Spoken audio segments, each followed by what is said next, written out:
Hello everybody, my name is Luke Marr and this is HauteLeMode, and today on HauteLeMode we are just going to be talking about everything that happened at the CFDA Awards 2019. Now I was going to do like this whole reaction to the red carpet, and then I was going to do this whole reaction to like the red carpet live stream, because like those two things both were terribly bad, but at the same time, they both were hysterical. But I also decided I just wanted to talk about the CFDA as a whole. I did this last year where I was just like, this shit is just a mess. Why are we like still doing this? I don't understand. But I thought it would be fun if we like talked about some of the things that went on.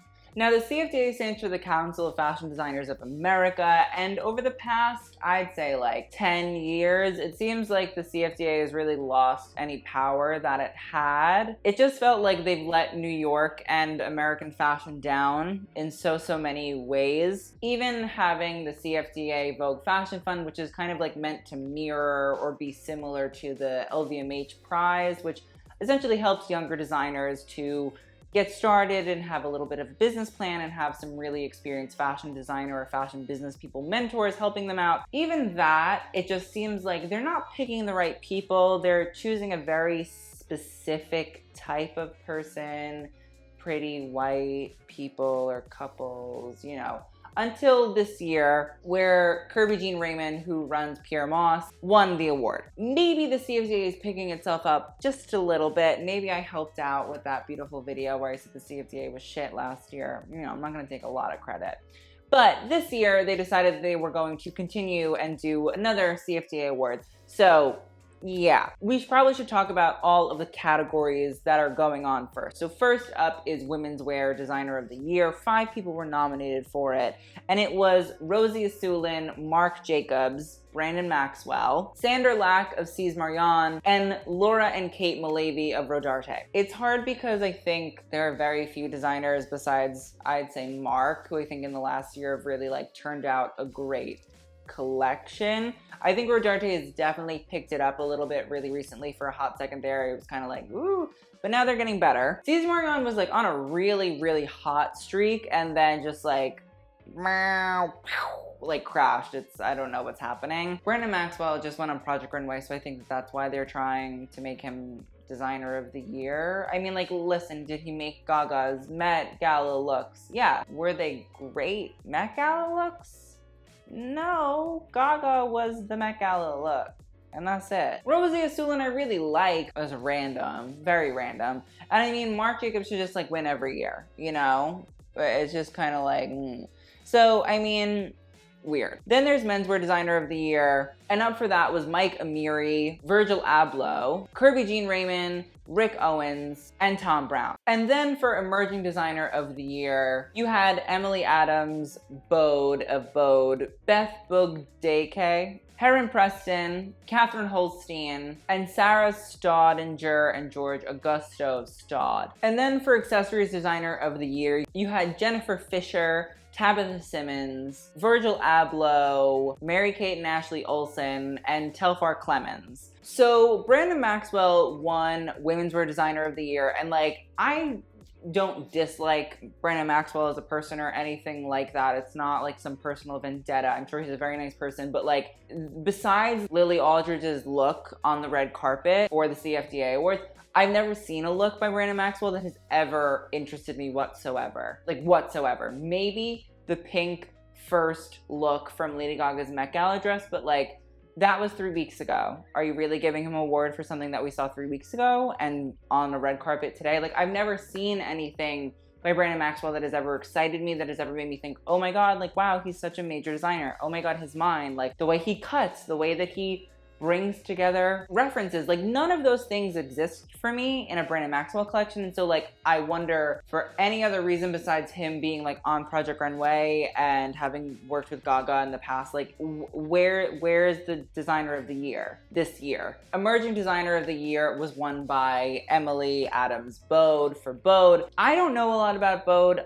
I've seen the lookbooks, I've seen some of it. It's really not that impressive to me. And again, it's nothing personal. I'm not trying to like shit on this person, But like, you know, there's nothing really there that I'm like, oh my God, wow, this is like amazing. This is so great. You know, it's just not, it's not doing anything for me. And I feel like there are a lot of other designers who deserve a lot more credit, or like, or at least putting interesting things out there. Like Christopher John Rogers should have automatically been entered into Emerging Designer of the Year. There just seems to be a lot more people that are not any of the 5 people besides like Heron Preston.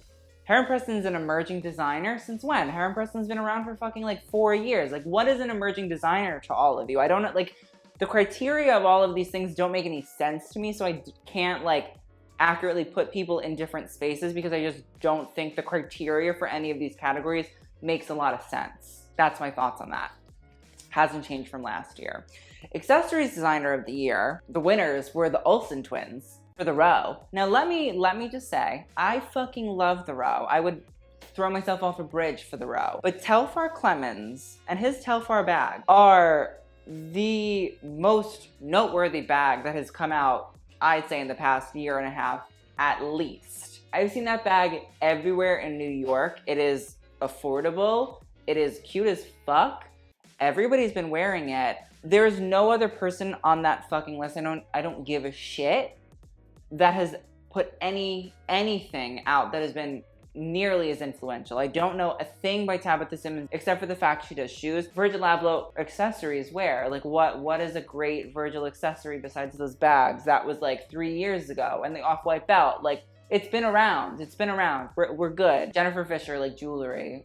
Okay. And the Olsens for the Row. Like, the fact that Telfar Clemens did not win, to me, is homophobic, and I'm just saying that, but like, it's so fucking annoying. I think it's like a disgrace. I think it's an absolute fucking disgrace that he did not win. I think it's fucking ridiculous. And B, honestly, I think it's like low-key tokenism. I think that they were never intending to give Telfar that award, and I think they just put Telfar on there because they needed to not have all white people. That's just my fucking opinion. Who am I but a lowly white gay? But like, honestly, that's how it feels to me. Like, if anybody should have won that fucking award for accessories designer, it should have been Telfar. And I don't fucking care what anybody has to say about it. Thank you for coming to my TED Talk. And then Menswear Designer of the Year, Rick Owens won. And like, listen, again, I love Rick Owens. I think he's amazing. I think he's had much better menswear collections in the past. But Kirby Jean Raymond for Pure Moss didn't win? Like, where the fuck am I? Rick Owens shows in Paris. Kirby has essentially reinvented the sneaker game for a luxury streetwear brand. He also has single-handedly like put out some really fucking fire runway collections that are remembered. And then his red carpet looks are cute as fuck. And like, he brought back contrast stitching, okay? Single-handedly, like nobody else did it. It was fucking Kirby, okay? He brought it back, like he made it cheap. So please explain to me again how you've picked Rick Owens. And like, listen, am I gonna say that it seems like tokenism again? I just don't know how you could have picked Rick. I love Rick, we all love Rick, he's great, but like, okay, whatever, bro. J-Lo won the Fashion Icon Award. You know, she's J-Lo, she is a fashion icon. That Versace dress will be remembered always, but J-Lo also in recent years hasn't really worn anything of interest. So let's hope that she like got her award and is reinvigorated to turn looks again. That would be fun. The Valentino Garavani and Giancarlo Giametti International Designer Award went to Sarah Burton, who is the creative director of Alexander McQueen. I love Sarah Burton. I think she's amazing. I think that her tailoring is beautiful. I think that she, in recent years, has really like picked up some of the McQueen-isms again. We've seen a lot of leather. We've seen a lot of corsetry. We've seen a lot of bumsters as well. So I don't think necessarily Sarah, you know, should have won the award, but I also think this is like a political thing because, you know, in case you didn't know, fashion is very political, not in terms of, you know, Hillary Clinton and Donald Trump, but in terms of like who won what and who are we going to honor and who's going to help us out later. Like, fashion's very political. I'm interested to see what's going to happen there. The Joffrey Bean Lifetime Award went to Bob Mackie. Bob Mackie, if you guys do not know, is an icon who essentially created hundreds of looks for people like the Supremes, the Temptations, Diana Ross, Elton John, Cher. She pretty much created the whole fucking costuming for the Sonny and Cher show, so you're welcome for that. So Bob Mackie is one of the only people I think that truly deserved his award this year. Thank God. The Founders Award went to Corinne Rothfeld. Is CR Fashion Book really that good? Okay, like whatever you all want to make sense. That's the thing. Other thing about fashion that I hate is that, like, as long as it fits certain people's narratives, it's fine. Like, when have you ever seen a fucking CR Fashion Book magazine that you've been like, oh my God, wow, I care so much about this? Like, please. The Media Award went to Lynn Yeager, who is a contributing editor and writer at Vogue, and she wore Simone Rocha, and I love Lynn Yeager. She is like a little style icon in and of herself with her little bobbed haircut and lips. Like, Lynn Yeager is a perfect person that deserves this award. I think she's amazing. I think she's a great writer. I think a lot of people look up to her. That's a great choice for Media Award. Maybe Corinne should have just won that instead at a later date. Moving on, the Board of Directors Tribute Award went to Barbie, and so a lot of people were like, oh my God, like they're just taking money from Barbie, which like they are, obviously, like, but I don't think that it's a terrible choice when I think about it more. Like, Barbie is a very inspirational person to some people, and you know, in the recent years she's become very, you know, social justice-y, so we stand that in a way. And I also think that, you know, I grew up and I like played with fucking Barbies as a child. I think a lot of people did, and I think Barbie had the interchangeable clothes, and over time they rolled out different Barbies who were more diverse over a lot of time, obviously. But it makes sense, and if they're gonna take some sort of branded deal, fine, I'll take that. But don't force me to enjoy those fucking videos where the fashion designers are like, Barbie is an icon, she's so great, oh my God, I love her so much, oh my God, oh, Barbie. Where would fashion be without Barbie? I think Barbie is perhaps the greatest fashion influencer. We're good, we don't fucking need that. Just take the money, take the fucking award, and move on. And then the Positive Change Award went to Eileen Fisher. But like, listen, Eileen Fisher loves a sustainable moment. Is she making a positive change? Yes, we love that for her. I'm very happy for her. I'm proud that she won. So essentially there was a live stream of the red carpet for the CFDA Awards, and I was going to watch it because I thought, oh, it'll help me do the red carpet review because that's all I really was gonna do. But then I started watching it and there was so much fuckery going on throughout the whole thing that I was like, I can't not share some of the most memorable moments of this live stream with all of you. First things first, June Ambrose was hosting it, and June Ambrose is a stylist and costume designer. So you want to stay tuned because all the stars have to come by me, and I'm going to be asking them all the questions that you guys are dying to know tonight. Listen, I want to give a shout out to June Ambrose because it is probably hard as fuck doing a red carpet, like hosting one in general. But then you're not even doing it with celebrities who like know what they're doing. Like, they've done this a million times before. You're doing it with like fashion designers who only show their face like every once in a while. They're not like press ready. They don't like know what they should and shouldn't say. And they're all kind of divas. So the fact that you had some great fucking amazing moments throughout this whole fucking live stream was kind of my favorite thing ever. I mean, the fact that she called Kay Unger Nicole Miller was stunning. Up next is Nicole Miller. And then the fact that Kay Unger kept saying Pyre Moss in reference to Pier Moss. I'm not even gonna ask you what you're wearing because I already know what that is. You do? Pyre Moss? So chic that you're wearing Pyre. Then there was the whole section with Diane Van Furstenberg where Diane was just like, I don't want to talk to you, June Ambrose. I'm just gonna go. Thanks for having me. But also was like, remember that time that I was the Statue of Liberty for the Met Gala? Here you go. Here's the torch. Enjoy yourself. Diane Van Furstenberg, how are you? Thank you. Hi. Tonight you look absolutely stunning. It's a special night for you, I know. Yes, because I'm giving him the torch. So it's fun. She's passing the torch, Lady Liberty. Yeah. Now, was that a hard decision, as I know you hate interviews? I worked on him for a year. I'm so excited. It was worth it. Thank you. She's passing me by. Then there was this designer that brought BB Rexa, and I was just like, BB Rexa, why the fuck are you here? Like every sequence. This is too small of a red carpet for you to like be taking up so much space, so why don't you move along? But also, June Ambrose is interviewing this designer, and BB Rexa won't shut the fuck up. And everyone together, it's like, oh my God, yes. I can't wait. Now, how did It's like, BB, this isn't about you, sweetie. Nobody gives a shit. these are all friends? Yeah. I mean, I just met all the people girls. I'm like, they're just so incredible and the energy's so amazing. So I think we're gonna have fun tonight. Nobody asked for your opinion. Nobody wants to know. It's glitz and glamour, and we're not in Vegas. We're in Brooklyn, New York. Originally, Brooklyn, New York, Bensonhurst. And then June Ambrose tells Kat Graham, "You're trying to run away from me." You are mesmerizing and beautiful. I know you were trying to run away. I won't keep you. Not just once, but twice. I know you were trying to run away. I won't keep you. And honestly, like, okay. I do want to say I want to give a really big shout out to Tiana Taylor and Iman Shumpert because, like, the Tom Brown looks were a serve. Like, Tiana looked great, as always. But Iman, that cape? Okay. Proud. I'm so proud. Thank God for Tom Brown. Tom Brown should just win all the awards, okay? Let's be real. And then at one point, June Ambrose is like, "I smell Zach Posen." Oh, I smell Zach Posen. I smell Zach Posen. And like, listen, I've spent a lot of time with Zach Posen. Hi, Zach. I hope you're watching. I've never smelled Zach Posen before. Like, just in any kind of way. Not that he's ever smelled like good or bad. I've just like never smelled him. So like, June Ambrose, you were really far away. Like, can you actually smell him? That's the real question. And then she was interviewing Hannah Bronfman. And so she goes, "Oh, like, who are you wearing?" And Hannah Bronfman goes, "Oh, I'm wearing Kate Spade." And she goes, "Oh, is Kate here? Is Kate here?" I love that she's wearing Kate Spade, another one of my favorite American designers. What made you pick Kate? Are you here with Kate? Here with Kate. Is she here?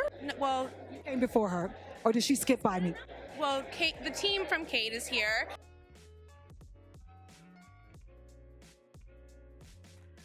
June Ambrose, you poor thing. And then Virgil Abloh just like walks by June Ambrose and June Ambrose is so upset about it. She's like, Virgil.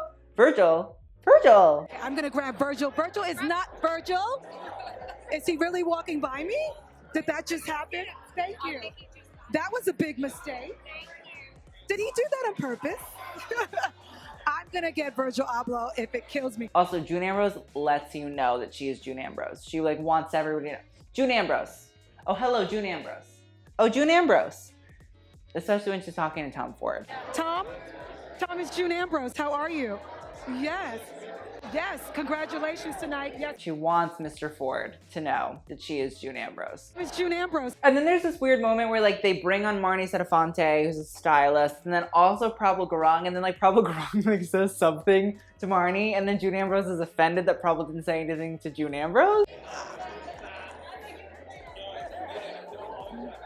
Oh, you're a huge fan of hers, but not of June Ambrose. And like honestly, mayhem ensued, and I loved every second of it. Not fair!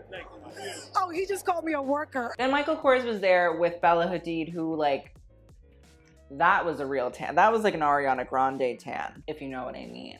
And then Telfar Clemens shows up on the red carpet, and he's like throwing money, and he has Sway Lee there. And so June Ambrose is talking, and she's like, "Who do you have here?" And Telfar, she like at certain points is like pulling the microphone away from poor Telfar, and like he has to like really like get in there to like talk.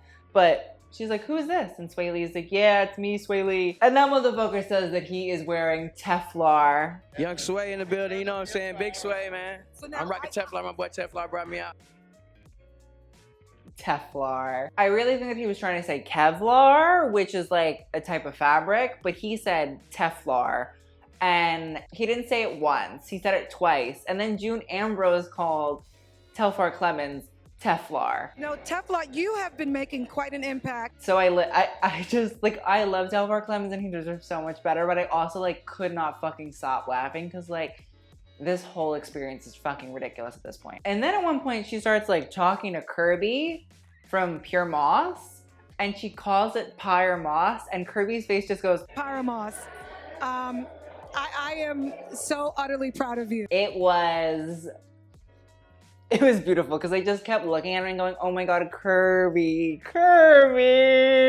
But also I just want to say a shout out to the Pure Moss team because like everybody looked good as fuck. Janae Aiko, Joan Smalls, ASAP Ferg, oh, and Joey Badass. I was down for the Pure Moss crew. Like everybody looked fucking major. I was so happy with it. If I'd done an actual red carpet review, they all would have won. It would have been a check plus from me. All in all, the CFDA Awards were a hot fucking mess. But like, honestly, at this point, I'm kind of happy they are. Like they're such a disaster that it's so much fun to watch. Although, again, like, the fact that Telfar did not win Accessories of the Year, I think is such a fucking disgrace, and I want to reiterate that. Everybody, anybody, Stephen Kolb, Tom Ford, Diane von Furstenberg, whoever else is listening, you fucking goofed hardcore on that one, so fix it. Thank you. So thank you guys so much for watching. I hope you enjoyed. Please let me know what you guys thought of the CFDA Awards in general. I'd love to hear all your thoughts, comments, concerns, critiques, opinions. It's a fun night for fashion, definitely. So again, thank you guys so much for watching. I'll see you guys in the next video, and TTYL.